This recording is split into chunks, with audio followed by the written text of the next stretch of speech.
çəkirsən qəm qardaş oğlu, həll edək problemi qardaş oğlu. Gəl ikimiz deyək əmi qardaş oğlu, əmi mənə qurban desələr necə olar? Əmi mənə qurban desələr necə olar? Zəhər desən can desələr necə olar? Zəhər desən can desələr necə olar?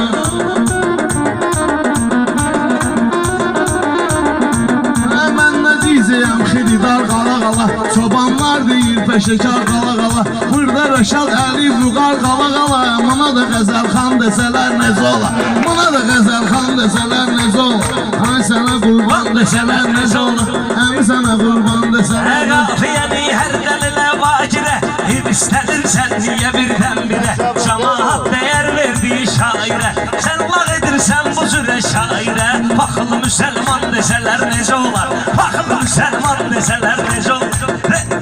Lan desələr necə olar? Zəhər desən can desələr necə olar?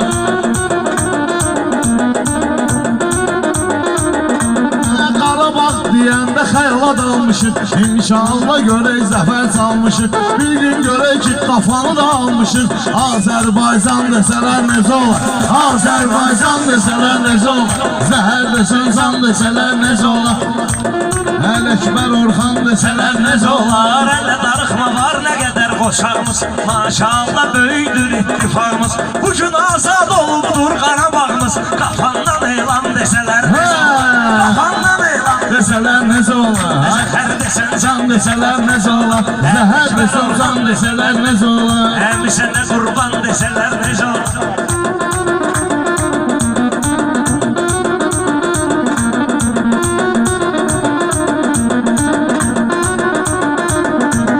Sənə yoxdur ki dalda qal yenə, ya bizlərlə ehtimalda qal yenə. Mehtabadda yasamalda qal yenə. Sənə təmiz oğlan desələr necə olar? Sənə təmiz oğlan desələr necə olar? Ay canım can desələr necə olar?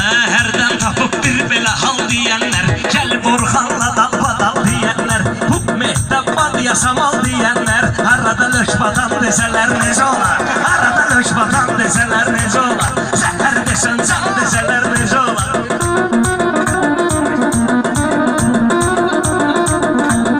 Mən deyən sözü bu xilidar deyil, bir alqış eləyir sənətkar deyil. Biri özünə durur canavar deyil, bu da durur özünə canavar deyil. Arada bir insan desələr necə olar? Arada bir insan desələr necə olar? Zəhər desən can desələr necə olar? Zəhər desən Can desələr necə olar? Başa düş Orxanın niyyətin, arada qəbul elə yenə zərafətin. Bağlanan yiyəcək nicatın konfetin, bağlanan yiyəcək nicatın konfetin. Sən üçün ərmağan desələr necə olar? Sən üçün ərmağan desələr necə olar? Zəhər desən can desələr necə olar? Biraz nicatdan desələr necə olar? Sən ki məndən incimək istəyirsən, heç bilmədim nə eləmək istəyirsən.